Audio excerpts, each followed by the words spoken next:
Hello guys, so andito pala tayo. Magluto ako ng sinigang sa bangus with kangkong.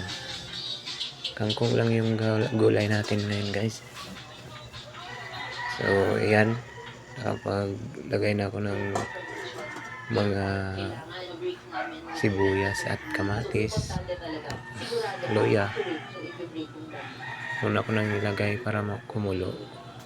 Susunod ko ilalagay dyan yung pinirito ko na bangus. Yun yung sisigangin ko para maghalo yung sarap niya sa sabaw. Ayan yung gulay ko guys, kangkong. Hugasan ko.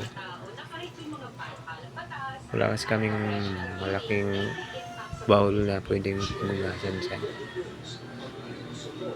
Kaya ganyan lang.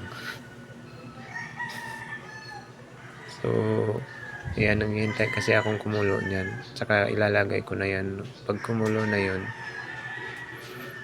ilalagay ko na yung kangkong.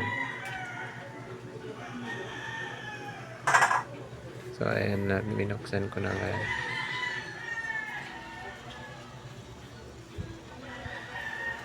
Lalo na natin. Lagay na natin to. So, ayan, yun akong nilagay yung bangus. Pritong bangus. Yan. Yan.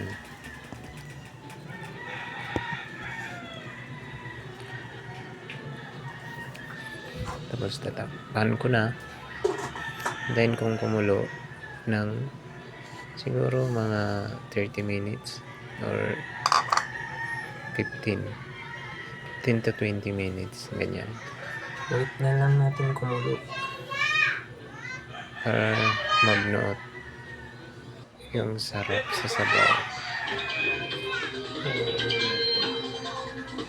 So ayan, pagka kumulo na kasi yun, pwede mo na ilagay yung kangkong kasi luto naman talaga yung bangus na pinirito ko kasi.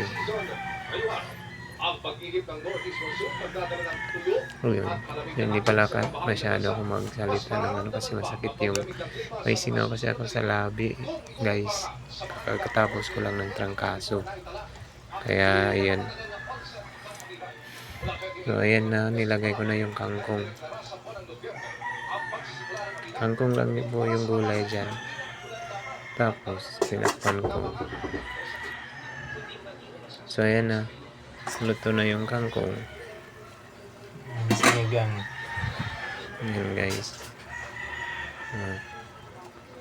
So ayan na yung kangkong.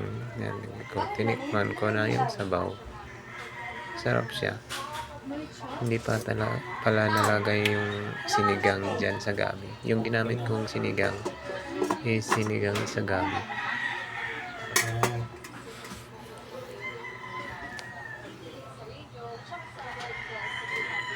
Yan na.